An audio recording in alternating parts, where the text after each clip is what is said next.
वनिकम वंदनों स्वागतम नमस्ते सत श्रीकाल अस्सलाम वालेकुम। हेलो दोस्तों, मैं आपके प्रिय दोस्त प्रियंका सभी का स्वागत करती हूँ टाइम्स ऑफ यूपीएससी के चैनल पे। आज डेट है 6 जनवरी, मंडे है, वीक का फर्स्ट डे है। देख लेते हैं आज कौन कौन से आर्टिकल्स हैं। देखिए यहाँ पे एक आर्टिकल ऑल्दो ये पॉलिटिकली है कि किस पार्टी के अंडर में है ना, किस पार्टी के रूल में इंडिया के अंडर में पिछले एक से दो डेकेड के बीच में एम्प्लॉयमेंट किस में सबसे ज़्यादा जनरेट हुआ है, उसके बारे में ये आर्टिकल है।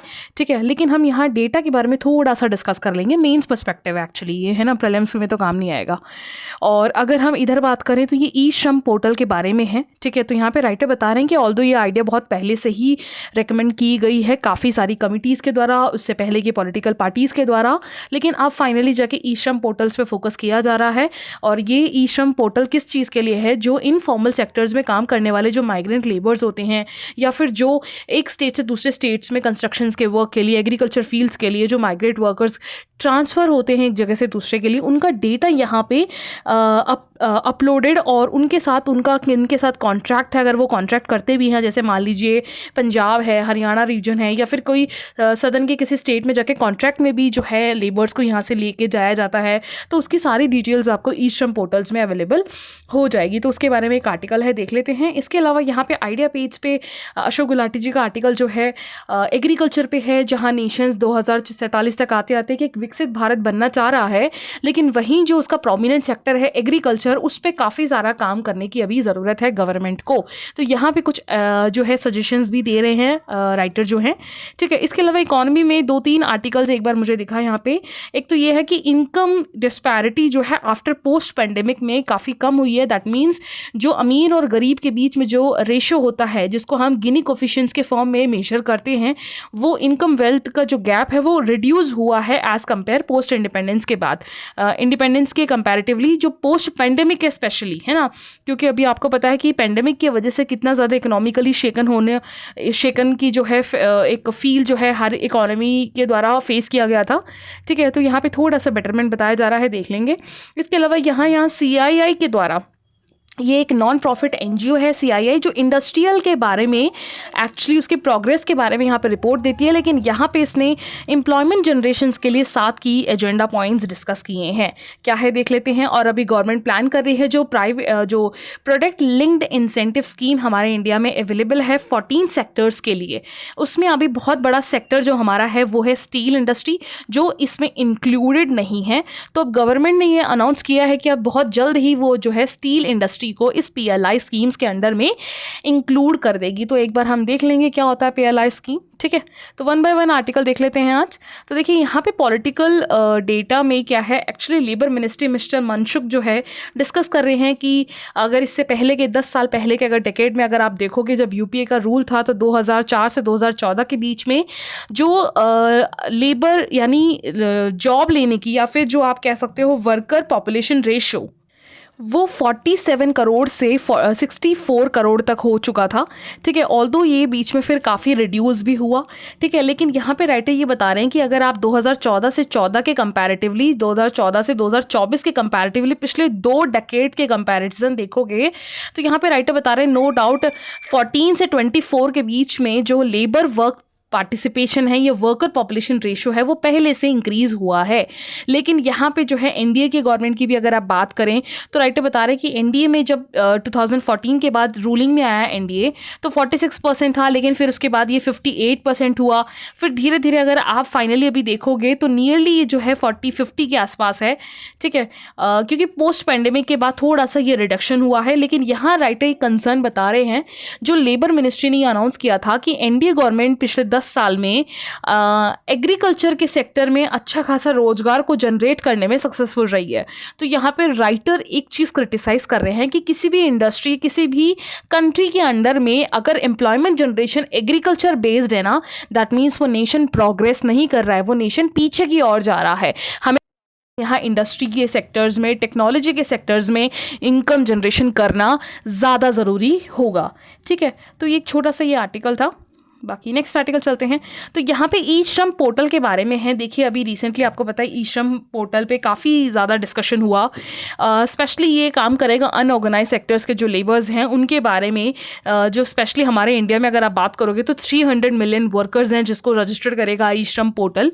ठीक है, तो यहाँ पे ऑल्दो राइटर बता रहे हैं कि यूनियन गवर्नमेंट हो चाहे सुप्रीम कोर्ट हो, इससे पहले गाइडलाइंस दी गई है ना, और 2021 में फाइनली इसको ऑल्दो स्टार्ट हो चुका था। इस पर आप फोकस वापस से जो है डिस्कशन शुरू हुआ है।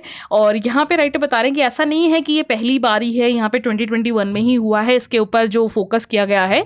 इससे पहले अगर आप बात करोगे तो 1979 में एक एक्ट आया था, the interstate migrant workman act. ठीक है, वहाँ मैंडेट किया गया था कि जो भी लेबर्स आते हैं उनके पास एक ऑब्टेन लाइसेंस होना चाहिए। ठीक है, इंटरस्टेट में अगर वो काम करते हैं। 2007 में नेशनल कमीशन फॉर एंटरप्राइजेज ने भी ये चीज़ बोली थी कि अनऑर्गेनाइज सेक्टर्स के बारे में आपके पास एक यूनिवर्सल रजिस्ट्रेशन सिस्टम होना चाहिए जिसमें सारे इनफॉर्मल माइग्रेंट्स के डेटाज हमें एक ऑर्गेनाइज वे में मिल सके। इसके अलावा 2008 में पास हुआ social security the unorganised workers का जो एक्ट है, सोशल सिक्योरिटी एक्ट, इसमें भी प्रोविजंस किया था कि इन वर्कर्स के पास एक आइडेंटिटी कार्ड होना चाहिए। तो इस तरह से बहुत सारे डेकेड्स, 2-3 डेकेड से जो है यहाँ पे रिकमेंडेशंस दी गई है, फाइनली इस पे काम होने लगा है।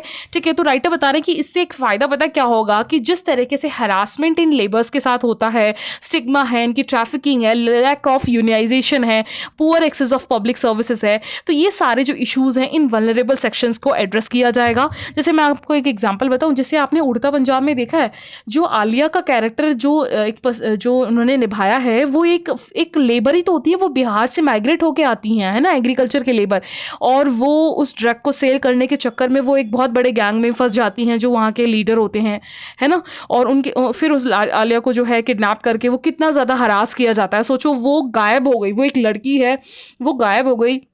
वहाँ के लोकल पुलिस भी उस फीमेल के साथ हरासमेंट में इन्वॉल्व होते हैं।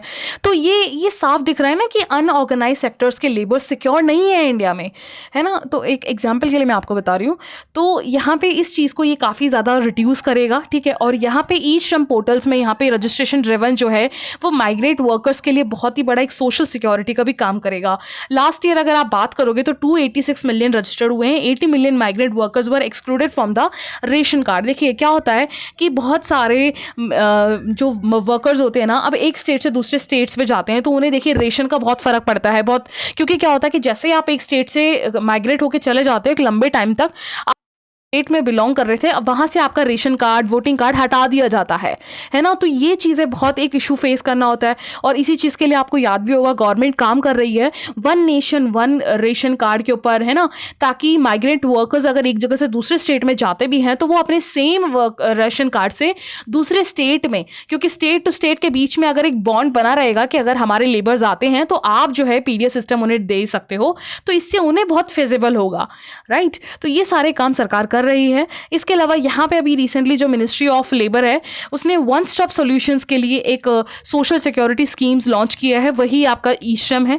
ठीक है, और इसके बारे में उन्होंने बताया कि ये बहुत ही अच्छा प्रोग्रेस काम करेगा। वेल अगर फंक्शन होता है तो सोशल सिक्योरिटी को एड्रेस करने में काफ़ी एक फ्रूटफुल रहेगा। इसके अलावा ये मेनली काम करेगा इन लेबर वर्कर्स के लिए pension, insurance, credit, health, skill development, housing, food securities देने में। और इसी के थ्रू जो है इस वन सेक्टर वन स्कीम्स से क्या होगा, इन्हें जो one nation one ration card, MNREGA, national social assistance programme, national career service, PM Shram Yogi Mandhan, है ना, तो ये मानधन, ये सारी चीज़ों की जो बेनिफिशरीज हैं वो ईजिली एक्सेसिबल होंगे। इस डेटा से ई श्रम के पोर्टल से हम ये आइडेंटिफाई करेंगे कि एक्चुअल में नीडी पर्सन कौन है और उन्हें डीबीटी के थ्रू जो है हम उन्हें एड्रेस कर सकते हैं।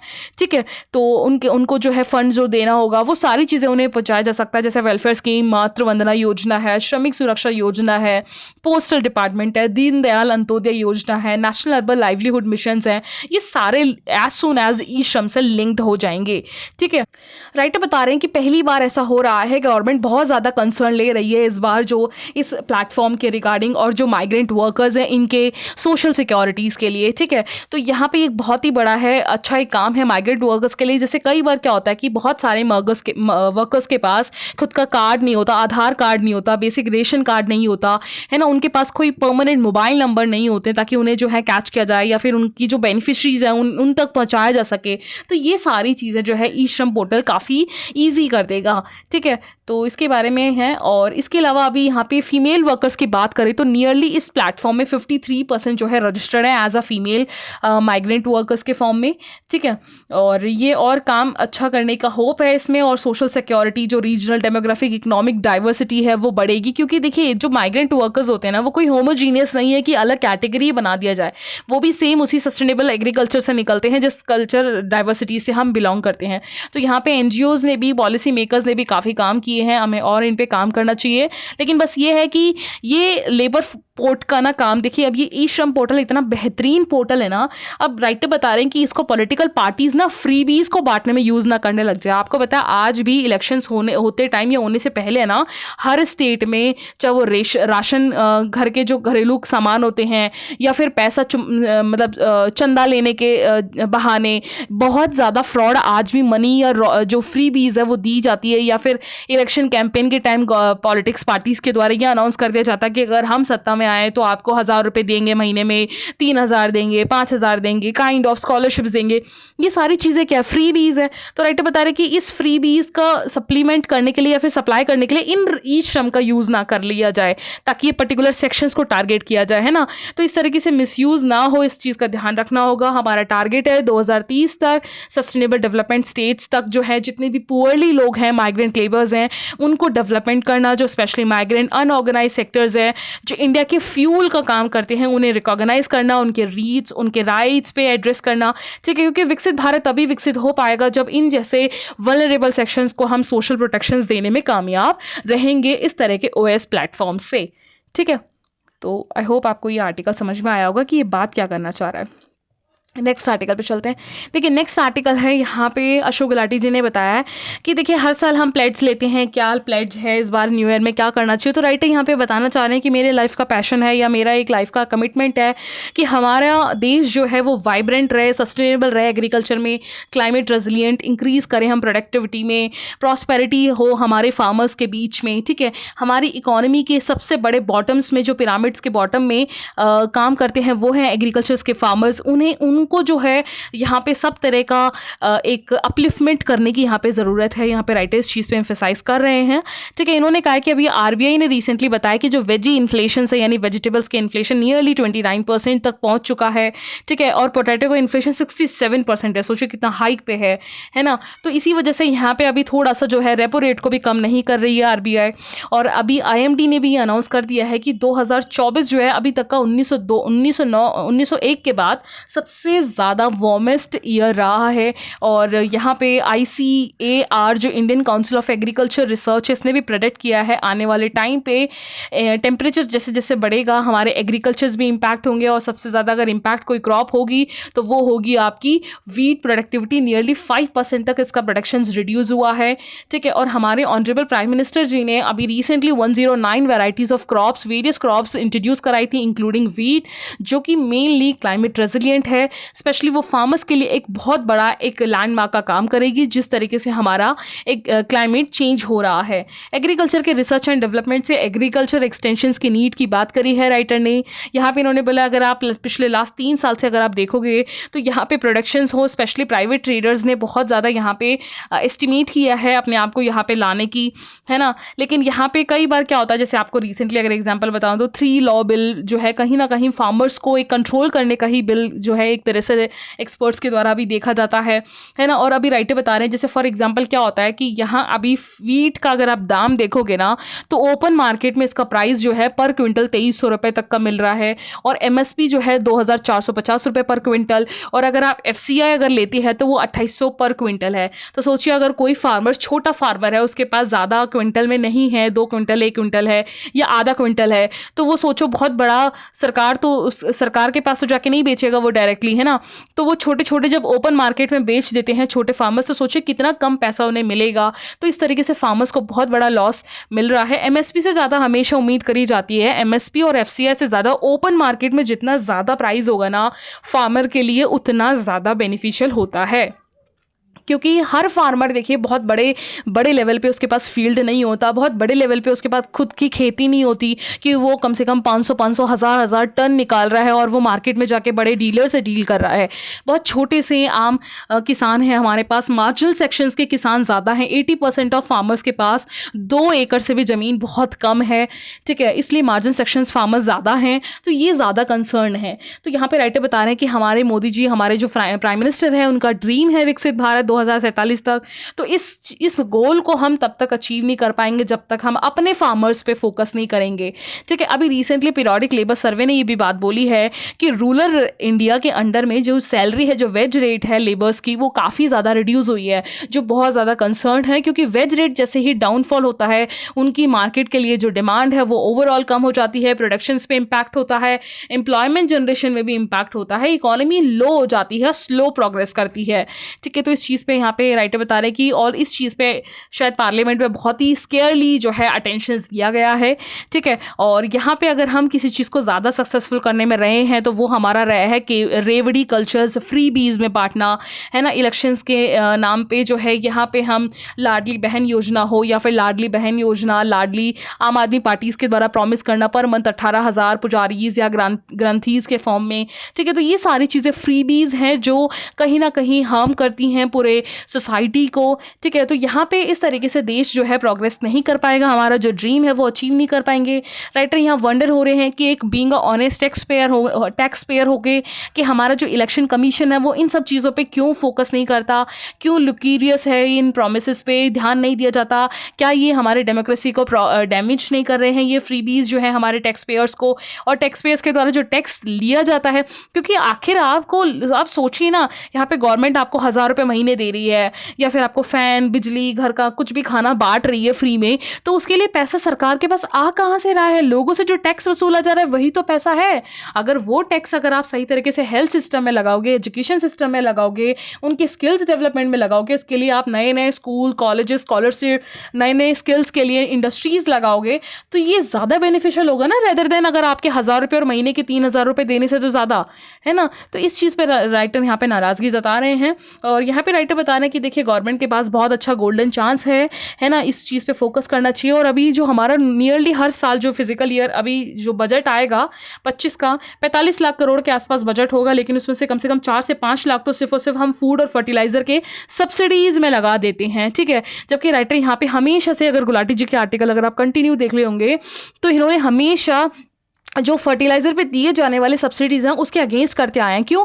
क्योंकि क्या होता है कि जब फर्टिलाइज़र पे आप सबसे ज़्यादा सब्सिडीज़ देते हो, स्पेशली यूरिया हो गया, डैप हो गया, है ना, डायमोनिया फास्फेट पे, तो क्या होता है कि एक तो किसान फार्मर जो हैं वो बहुत ज़्यादा एक्सेस में यूरिया यूज़ करते हैं, ठीक है। और एक्सेस में हमें इम्पोर्ट करना पड़ता है, क्योंकि इंडिया जो है यूरिया का प्रोडक्शन नहीं करता, और प्रोडक्शन करता भी है तो उससे ज़्यादा हमारी डिमांड है ना, हमें इम्पोर्ट करना पड़ता है, ठीक है। और कम से कम जो है, और ऊपर से जो है इससे गवर्नमेंट को भी फिस्कल पे जो है बर्डन पड़ता है, फॉरेन रिजर्व्स पे इम्पैक्ट पड़ता है, इंटरनेशनल लेवल पे अगर इकोनॉमी थोड़ी भी इनबैलेंस होती है तो ये सारे चीज़ों में इम्पैक्ट पड़ता है। और जिस तरीके से अब टेक्नोलॉजी बढ़ रही है, इलेक्ट्रिक व्हीकल्स में बढ़ रहे हैं, हम चिप मैन्युफैक्चरिंग में और बैटरीज वगैरह में तो डाई अमोनिया फास्फेट जैसे यूरिया का यूज़ किया जा रहा है, तो यहाँ पे हमें रेशो फिक्स करना होगा।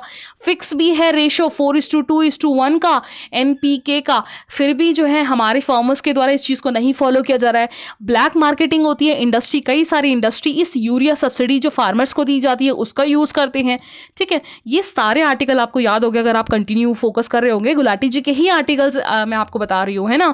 तो इसीलिए उन्होंने कहा कि कम से कम 4-5 लाख करोड़ तो हम यूरिया में ही दे देते हैं सिर्फ इन फर्टिलाइजर के सब्सिडीज़ में, जो चीज़ नहीं होनी चाहिए। और इसके अलावा 1 लाख करोड़ ही सिर्फ और सिर्फ हम इन्वेस्ट करते हैं एग्रीकल्चर के रूरल एरिया में, जो चीज़ हमें, जबकि उनके बेसिक इंफ्रास्ट्रक्चर्स, उनके जो रोड है, उनके जो वाटर है, उनके जो एग्रीकल्चर मंडीज़ है, रूरल हाट है, इन पे इन्वेस्ट करना चाहिए रेदर देन उनको दिए जाने वाली फ्रीबीज पे, ठीक है।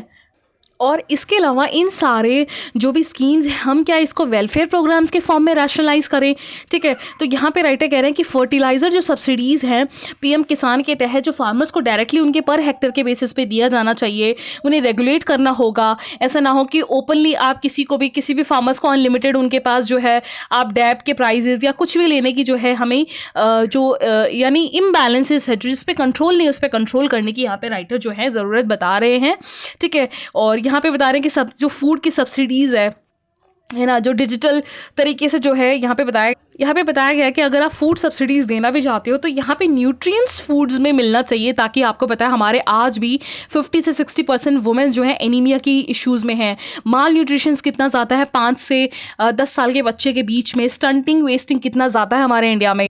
तो इन सब को एड्रेस करने के लिए आपको जो है डिजिटल कूपन्स का यूज़ करना चाहिए, मनरेगा को इनमें जो है सिंक करना चाहिए, पीएम आवास योजना को मिक्स करके मिला के लिंक करके जो फैमिलीज़ या जो भी सबसे ज़्यादा बेनिफिशरीज़ है इसके या फिर जो मेनली एलिजिबल है उन पे हमें फोकस करने की यहाँ पे सबसे ज़्यादा ज़रूरत है, अगर आपको 2047 तक विकसित भारत का जो सपना है वो अचीव करना है तो, ठीक है। तो नेक्स्ट आर्टिकल चल देते हैं। देखिए यहाँ पे CII का इनकम मैं बता रही हूँ आपको।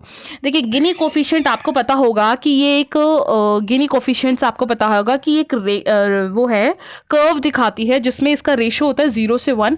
हम 0 के पास जितना ज़्यादा होंगे तब इसका मतलब यह है कि जो पॉपुलेशंस के बीच में जो वेल्थ का डिस्ट्रीब्यूशन है वो अनइक्वल नहीं है, यानी इक्वल है। और 1 के पास जितना ज़्यादा रेशो बढ़ता जाएगा दैट मीन्स अनइक्वालिटी या फिर इनइक्वालिटी उतनी ही ज़्यादा है, ठीक है। तो यहाँ पे राइटर ओवरऑल ये बता रहे हैं, अभी recently people research on Indian consumer economy के द्वारा रिसर्च बताया गया है कि यहाँ पे पोस्ट पेंडेमिक के बाद जो है इनइक्वालिटीज गिनी कोफिशिएंट इंडेक्स के बेसिस पे कम हुआ है, ठीक है। पहले 3.0406 था, अब ये धीरे धीरे 0.3 के आसपास आ गया है, वापस ये बढ़ गया था, ठीक है। 5 तक 0.5 बढ़ गया था 2021-22 में, वापस ये 0.410 आ गया है, ठीक है। और गिनी कोफिशिएंट बताता क्या है, ये एक्चुअली डिस्ट्रीब्यूशन बताता है इनकम और कंजम्पशन अमंग इंडिविजुअल और house holds with in an economy, है ना। परफेक्टली इक्वल डिस्ट्रीब्यूशन है या नहीं है वेल्थ की, डेविएट्स फ्रॉम द, ठीक है। तो इस चीज़ को ये बताती है, बाकी ये डेटा इंपॉर्टेंट नहीं है। इसके अलावा गवर्नमेंट के द्वारा PLI स्कीम्स को लॉन्च करने की बात चल रही है और इसमें इन्होंने बोला है कि PLI के अंडर में अब जो स्टील इंडस्ट्री है उसको हम ऐड करेंगे, ठीक है। तो एक बार ये है। और इसके अलावा यहाँ पे CII ने 7 पॉइंट देखिए क्या क्या बताया इन्होंने, आपको बताया इंडस्ट्री बॉडीज़ के ग्रोथ पे बात करती है CII, ठीक है। ये नॉन प्रॉफिट NGO है। इन्होंने बोला है कि हमारे पास जो डेमोग्राफी है, डिविडेंड है, हमारे पास जो एम्प्लॉयमेंट है, पॉलिसी है, लेबर इंटेंसिव सेक्टर्स हैं, उन पे काम करना होगा, क्योंकि इंडिया के पास मिडिल एज जो पॉपुलेशन, मेजॉरिटी ऑफ पॉपुलेशन है वो 29 ईयर्स की है, one of the most youngest country है, जिसकी पॉपुलेशन 2050 तक जो है 133 मिलियन पॉपुलेशन तो सिर्फ और सिर्फ वर्किंग पॉपुलेशन होगी, जिसकी एज 15 से 49 तक की होगी, है ना। इस चीज़ को यूज़ करना यहाँ पे ज़रूरत है। इसके अलावा यहाँ पे इन्होंने बोला है कि हमें इंटर्नशिप प्रोग्राम्स गवर्नमेंट को लॉन्च करना होगा। अब जैसे यहाँ पे इन्होंने बोला है कि अब रिसेंटली इनकम टैक्स रूल्स के अंडर में जो है सेक्शन 80 JJAA के अकॉर्डिंग न्यू एम्प्लॉयमेंट को लाने की बात जो है चल रही है, ठीक है। इसके अलावा यहाँ पे इन्होंने बोला है कि इसके लिए डेटाज भी अवेलेबल कराया जाएगा नेशनल करियर सर्विस के अंडर में, और यहाँ पे जो है हाईली वुमेन्स के पार्टिसिपेशन पे फोकस करने की बात बोली गई है। इसके अलावा यहाँ पे इन्होंने बोला कि लेबर कोड्स होने चाहिए ताकि उन्हें सोशल सिक्योरिटीज़ मिल रही है या नहीं मिल रही हैं। और बहुत सारे कंट्रीज़ में तो अभी से ही, जैसे जापान हो गया आप मान लीजिए, ठीक है। इसके अलावा चाइना हो गया, है ना, USA हो गया, यूरोपियन कंट्रीज़ ऐसे हैं जो ओल्ड एज के इशूज़ को कंसर्न फेस कर रहे हैं। तो वहाँ पर इंडिया से लोगों को माइग्रेट करना बहुत बेनिफिशियल होगा। तो ग्लोबल टू ग्लोबल, है ना, तो कोलैबोरेशन करने की यहाँ पे ज़रूरत है, एंटरप्रेन्योरशिप को बढ़ाने की ज़रूरत है ना। और यहाँ पे जो IC India incremental output ratio के अकॉर्डिंग हमें यहाँ पे इस चीज़ को और बढ़ाना ज़रूरी है, ठीक है। तो एक बार मैं आपको इससे रिगार्डिंग स्टैटिक दिखा देती हूँ। देखिए CII जो है एक non profit non government industry lead industry manage organisation है। ये काम क्या करती है, ये काम करती है, क्रिएट करती है सस्टेन इन्वायरमेंट, ताकि डेवलपमेंट हो सके इंडिया का, इंडस्ट्री के सेक्टर्स में इंडिया सोसाइटी बढ़ सके। ये बना था 1895 में, इसका हेडक्वार्टर न्यू दिल्ली में है, ठीक है। PLI स्कीम क्या है, ये प्रोडक्शन लिंक्ड इंसेंटिव है। 2021 में गवर्नमेंट के द्वारा अनाउंस किया गया था। 1.97 लाख करोड़ के वर्थ पे 14 सेक्टर्स में लॉन्च किया गया है, जैसे कि ऑटोमोबाइल, टेक्सटाइल, एविएशंस, अभी आगे जाके मैं बताती हूँ और कौन कौन से हैं, ठीक है। मेनली फोकस ये MSME सेक्टर्स पे फोकस करेगा। इसका मेन ऑब्जेक्टिव क्या है? इंक्रीज करना मैन्युफैक्चरिंग को इंडिया में, अट्रैक्ट करना इन्वेस्टमेंट को, बूस्ट करना एक्सपोर्ट्स को, क्रिएट करना जॉब्स को, रिड्यूस करना इंपोर्ट्स को, सेल्फ सफिशिएंट होना मेन टारगेट है इसका। इससे बेनिफिट क्या होगा? फाइनेंशियल रिवॉर्ड्स दिए जाएंगे, इनोवेशंस में प्रमोशन मिलेगा, सपोर्ट मिलेगा MSME को, इकोनॉमी की ग्रोथ बढ़ेगी, रिड्यूस करेगा ये ट्रेड डेफिसिट को, ठीक है। अब सेक्टर कौन कौन से? अभी 14 सेक्टर्स हैं, याद रखिएगा, इसमें से स्टील नहीं है, और अब स्टील को जो है यहाँ पे ऐड किया जा रहा है। ऑटोमोबाइल्स है, फार्मास्यूटिकल, इलेक्ट्रिक है, telecom, textile, food, solar, speciality steel, ठीक है, white goods, medical, advanced, drones, electronic, biotechnology. तो ये सेक्टर्स हैं PLI स्कीम्स के अंडर में, ठीक है। तो ये ओवरऑल आर्टिकल था आज का। Thank you.